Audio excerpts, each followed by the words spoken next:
Hi,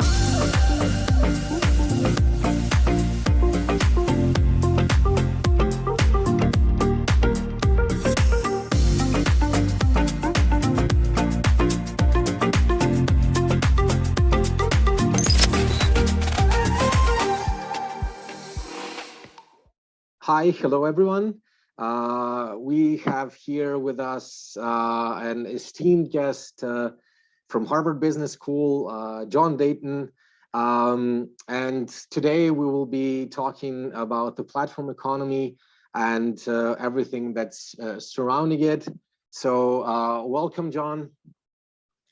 Thank you, Philip. It's great to be here. So we could just to introduce yourselves better to students and kids here in Croatia and all the members in the digital incubator, just a few words about yourself. Yeah, sure. And I'm delighted to be in Croatia again, virtually, not in practice. I've been a number of times to Zagreb and to the coast, and have been amazed and impressed by the country and like it a lot. I've been at the Harvard Business School for about 25 years. Before that, at other universities in the United States, and before that, was born in South Africa. So I'm fond of your climate and your mountains and so many things about your country. And I wish I was there again, but we don't have that freedom. Yeah, under these circumstances, it is what it is. But yes, at least we have the privilege of, talking like this regarding this project. Zoom. Yes, yes, fortunately. So let's start it off with the most basic question, and let's try to explain to everyone listening. So, what is a platform? Yeah. So, what is not a platform? Well, almost everything is not a platform. If you think of a business, you traditionally think of, a production operation, a factory, or something that produces, that has assets and employees, and then they have customers. And the whole business of business is making customers happy. So in that environment, there is no platform. That's what I use the term supply chain to describe that kind of business, because frequently there's a customer, and then there's somebody serving the customer, and then there's someone behind that who's making the stuff. And then into that business comes something like Uber. Now, Uber is just not like that at all. The most important way I think you'd say it's not like that is because it doesn't have any assets. Certainly not any physical assets. It doesn't own its cars. It doesn't worry about keeping them clean. It doesn't do any of that. It has employees, but not very many, remarkably few compared to, say, a taxi company. But the other and the really important distinction between Uber and one of the businesses that I've been calling supply chains is that it has two customers, two kinds of customer, not one. And the two are obviously drivers and riders. And its business depends on recruiting drivers and riders, and then performing a very simple function, which is to match them, to put the drivers together with the riders. To do that, it kind of needs a brand. So I would say a platform is distinct. You ask, what is a platform? It is any organization that has these two, or sometimes more than two, kinds of customer that performs a matching function, that tries to get the two together, and is helped in that by having a brand that is associated with doing good matching. That I think in a nutshell is what a platform is. So I think we can all agree that we've seen a great number of platforms and platform-like businesses emerging in the last 5 to 10 years. So what would you say, what could explain why platforms have recently become so successful all around the world? So is there some secret formula, or what is it? Well, in a nutshell, it is the internet and it is the mobile phone. As a result of those two innovations, 5 of the 6 most valuable companies in the world today are platforms. And that certainly wasn't true 20 years ago and wasn't true even 10 years ago. In fact, the growth of the big five that we have in mind, Amazon, Facebook, Google, Microsoft, and so on, those all have their spate of growth within the last 5 to 10 years. Before that, there certainly were platforms. In fact, platforms have existed as long as people have done business. The medieval marketplace, the place where people would come, say, once a month, put up their stalls and sell fruit and vegetables, that's a platform. The marketplace itself is the platform. The two sides are the shopper and the farmer. So they're as old as business itself. There have been many others. I mean, the village marketplace turned into the regional shopping center. That's a platform. It has retailers on one side and shoppers on the other side. You can think about airports. Airports have airlines on one side and travelers on the other side. These are all business organizations that have this form of providing a matching service. I mean, airports compete with one another in some parts of the world, and they compete by how good a job they do of matching people who want to get somewhere with folks who can get them there.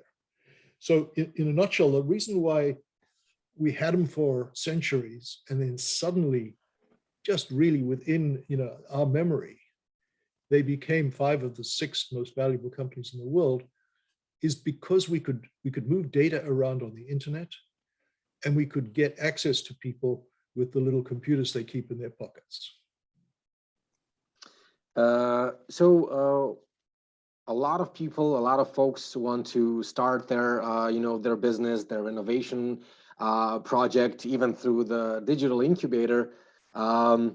What does it take to invent a platform business? So, where do you start? How do you begin?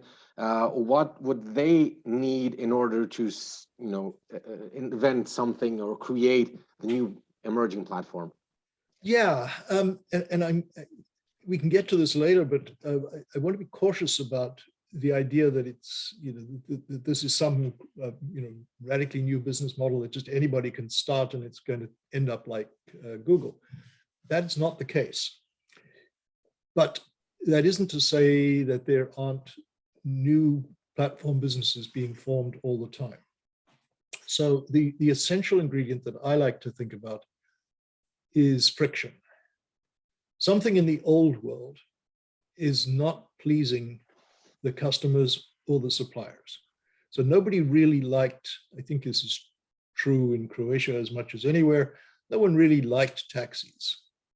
They, they were regulated, they had rules that didn't seem to make sense. They had no pride of ownership of the car, so the cars were often not as well kept as a personal private car. They were often expensive because of regulation. And in getting from A to B, there was friction. They were frequently slow to arrive. So the idea that you could call them on from a phone was quite attractive. Airbnb encountered the frictions that hotels have. Hotels are often not where you want to be. You want to be closer to a destination, and there's plenty of people close to that destination who are willing to rent you something on a bed and breakfast basis. But bed and breakfasts themselves had their own frictions. You didn't know what you were getting. You didn't know how to find them in some locations. So Airbnb turned out to be a terrifically attractive solution to the friction of finding accommodation close to where you wanted to be.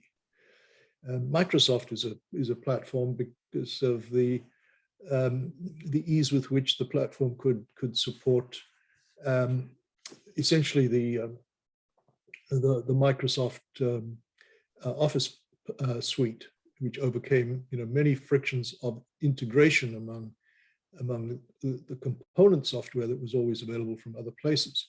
So that's my number one challenge to anyone thinking of a platform: is there friction? No friction, no platform. And then have you got a solution to that friction that is attractive to the people who are frustrated by the friction? And that's not easy. because you may think you have a solution, but people may say, well, it's just as cumbersome as the old method. So from that perspective, you mentioned it a little bit. What are the most, common reasons that platforms fail, or what, in your experience, and what does maybe the data show? Why do platforms essentially fail? Yeah, this is very important because it will lead to some tricks and practices that might decrease the odds of failure. But a colleague of mine at the Harvard Business School, David Yoffie, along with someone from MIT, took the trouble to actually count 250 startups in the last 5 years that were platform in nature. And I think his time period was more like 10 years, because it did include Google and it included Airbnb and so on. And so what he came up with at the end was, of the 250, 5 became enormously large and very successful, some of the biggest businesses in the world. 38 of them were successful, but not all profitable. One of the things that you find is that investors like platforms because they are asset light, they don't have many assets, and because they're digital, they can grow very fast. And so it isn't necessary to be profitable if you've got a good story and you've proved that your platform attracts users on both sides of the platform. So 38 plus the 5 that were enormously successful, that leaves 209. And those 209 all failed. So of his sample of 250, he found that 209 failed, and they all failed within 5 years. Some of them failed within a year. Now, the single commonest reason why they failed was that they could not attract their 2 kinds of customer. I mean, Airbnb struggled for a while because the guest is not going to call Airbnb if Airbnb has no properties. And in just in that sentence, I want you to see that what I'm saying is there's usually at the start one side of the 2 sides that's harder to recruit than the other. So when they eventually got enough properties, they were able to find people willing to use them instead of a bed and breakfast service or a hotel service, because now they could deliver what the guest wanted. But how did they get the hotels and the properties, not the hotels, the properties in the first place?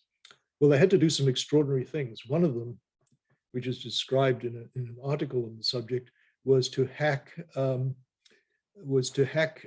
websites that were offering accommodation. They would scrape the websites and then email the people who'd advertised on the website and say, why don't you try us as well? We'll give you a free listing. And people did that. And so slowly people began to discover that Airbnb would work. Once they had a critical mass, then they'd solved that problem. So if you've got an idea, you've solved the friction problem, your next question is, how do I recruit to the 2 sides of the platform? And then the third question is, which of those 2 sides is going to be most difficult? And then what's my trick for recruiting people to that most difficult side of the story? This becomes, in a way, your protection once you're established against somebody imitating the business, because they're going to face the same problems you had. Not going to be that easy to recruit either one side or the other, or sometimes both sides of the platform. Now, the next problem, so I've given you like 3 steps to thinking about how to minimize failure. But the biggest single problem beyond recruiting was getting the pricing of the 2 sides of the platform wrong.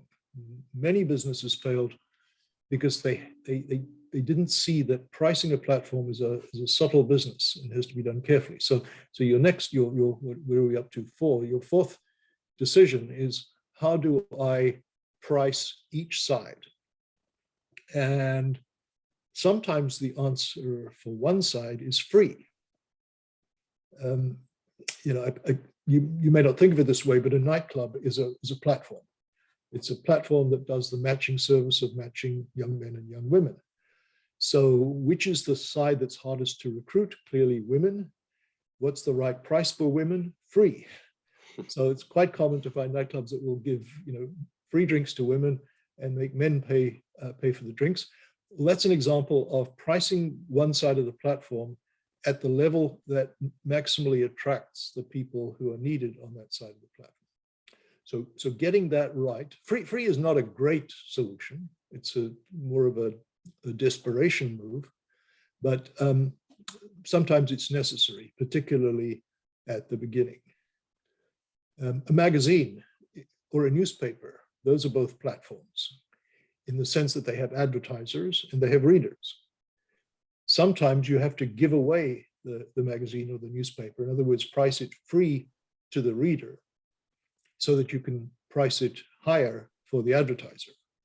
Because advertisers obviously buy based on circulation, and if you haven't got circulation, well, you've got to get it. On the other hand, free is associated with low quality frequently, so maybe you have to try to induce people to pay, and that's where you get into techniques like a free sample or a free for a month, and then we'll raise the price. So getting people used to the operation of the platform, but inducing the scarce commodity, which is in that case, the reader, inducing the scarce commodity to try the process. So mispricing was a common discovery among David Yoffe's study of why things failed. And that's, I guess, it's remarkable how quickly those failures occurred. Within 5 years, those businesses that were mispriced or couldn't build the volume had failed. Volume is an easy thing in a sense if you're first and you get into the marketplace fast. So another common mistake is to think you can copy an existing platform. You almost certainly can't. Because there's a first mover advantage and there's this little brand question that I mentioned some time back. You're trying to build a brand that says, we will solve that friction problem. And if someone's already done it, well, then it's a tough game. So everybody's building platforms today. Do you maybe have any advice or perspectives on how to differentiate, how to be different? I mean, you've mentioned the friction and building solutions, but in a single marketplace or a competitive landscape, everybody's calling themselves platforms today. So how can you maybe distinguish yourself? Yeah, well, my first caution is don't. Don't think that just because you call it a platform, it's a platform. A platform is a very special solution to a very particular kind of problem. So, I don't know, pick an issue like matching dentists to people with tooth problems. Sounds like a platform problem, but very hard to imagine that you're going to get dentists to sign up and pay for it, or you're going to get customers. So customers certainly won't pay to be introduced to a dentist. So you haven't got a platform there. You've just got an idea about a matching opportunity, and you have to think very carefully about the friction you're trying to overcome. So we know that if someone's new to a city, they may not know how to choose a dentist. They've probably never done it before. So they have no skills at it. They could Google the question, but they're going to get a lot of, crazy answers. So you've got to think very carefully, put yourself in the shoes of someone who is trying to choose a dentist, and then say, can I provide a matching service that overcomes that point of friction? And then I would ask, in that case, will I ever get scale? Because many platforms, and you can see this in examples today, many platforms solve a local problem. And getting them to operate in other markets. I mean, even Uber faces this issue. In fact, Lyft, which was the second entrant into that market, faces it even more. So Uber initially said, we have to go to big cities. And we can't go to rural areas. And as recently as 2 years ago, I couldn't get an Uber north of Chicago. the service was really bounded by O'Hare Airport. And if you got out at O'Hare Airport for a destination to the north, you had to take a regular taxi because Uber just couldn't find the volume of demand traveling north from the airport to warrant the service. Now that's pretty serious for the growth of a platform. Fortunately, it wasn't fatal because there were plenty of parts of the United States where there was demand.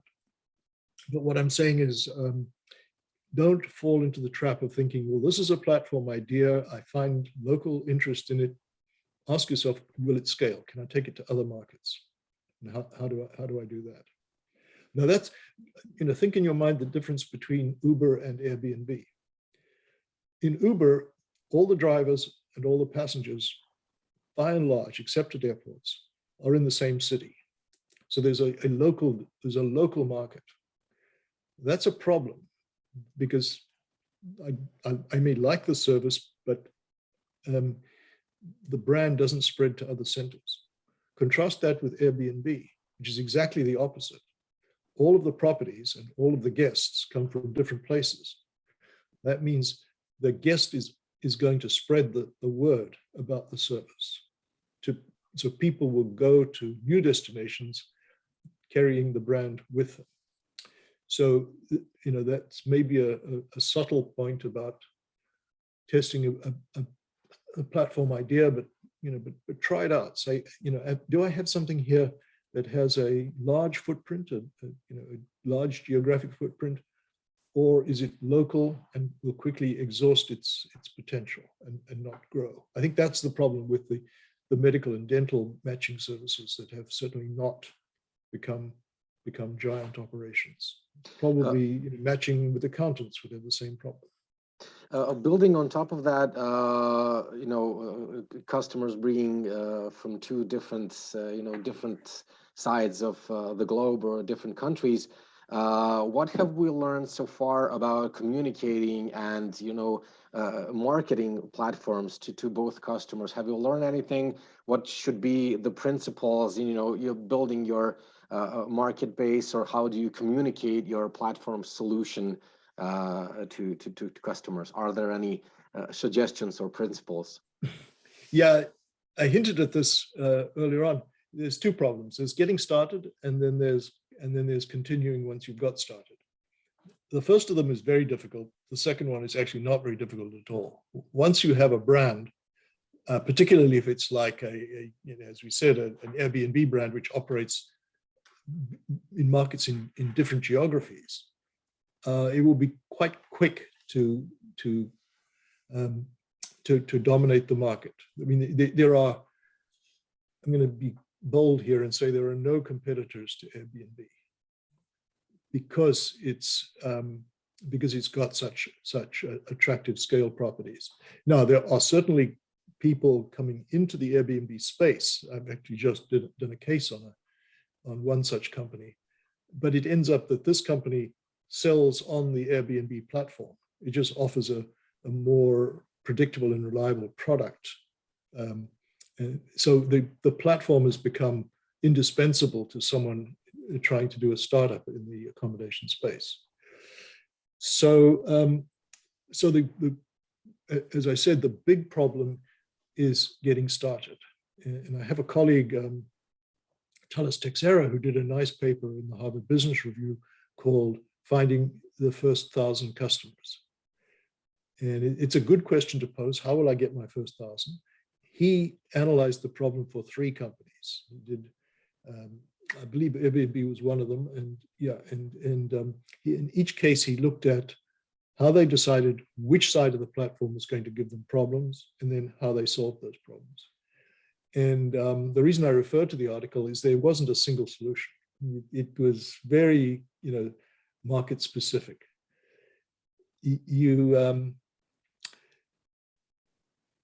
And some of the principles that emerged from that article are things like, find a competitor or somebody who's in the service that you can ride on the coattails of, and then improve the quality of the friction solution that you come up with. So that's that was pretty much the practice that Airbnb followed. Google's search is a platform, of course, in its form, and that platform can be used to create new platforms. You can use Google search to carve out a market for a particular solution that you may have. But you can see my bottom line is become very cautious about this, whether you're an investor or an entrepreneur. Ask yourself, am I really, do I really have something going here? And the fact that it's difficult doesn't mean you don't. It's just they're always difficult to get going, but they're not always going to go. Not everyone takes flight. And finally, do you have some insights for the future with everything going on with, all the developments and artificial intelligence, machine learning, the whole metaverse that it's, and, recent transition from Facebook to Meta, and talking all the conversation about NFTs and stuff like that? What are your maybe either concerns or perspectives for future developments in the platform economy? Yeah, I'm very excited, frankly, about the metaverse. I wasn't originally. I thought of it as a gigantic Ponzi scheme, a gigantic way to separate people from their money. And then it's sort of, people have explained to me, since I was cautious about the idea, that in fact, Second Life was a metaverse, and that Second Life still exists. I didn't know that until I looked into it. But metaverse, the Second Life metaverse makes as much money now as it did when, 10 years ago, it's something everyone was talking about. It just hasn't grown. So we can look at the ways in which Second Life is still making money. And then the other model for thinking about how the metaverse might unfold is Roblox and Minecraft, two games for children. And the reason it's interesting that they are for children is that, well, first of all, I should convince you that they are metaverse ideas. So in both cases, you build structures within a digital world, and then activities happen within those worlds. So you can think of Roblox, building, for example, a computer game within Roblox, and then finding people to play it as a kind of a metaverse version of a platform. Now, the reason it's attractive to do this for children is that children are not very fussy about reality. I think the first thing we're going to find when metaverse becomes part of everyday life is dissatisfaction with the realism of it. And children just are more easily satisfied with block figures and stick objects. Zoom is a platform, and the most obvious application I see for Facebook and its Meta is to produce a better Zoom. And one of the products that they're offering that I've seen reviewed is a form of online meeting place in which you can imagine 10 people sitting around a table and all talking at the same time. And because you've got headphones and because you have directional antennas, if you turn your head toward a speaker, that speaker becomes clearer. So that's an example of a virtual reality solving a problem in the which we call it not the real world, but the world that you've created. The Zoom meeting has the rule that only one person can speak at a time, and the people are up in a gallery on the screen. What Facebook is moving toward is a simulation of a real meeting with a room, with doors, with computers, and people in a round and more realistic environment. So I'm not scared of the metaverse in the sense that it was first talked about, it seemed a little crazy, because I can now see concrete examples of how it works. I was at a conference the other day in which the session on Meta was conducted in Second Life. So you've got a Meta version of itself.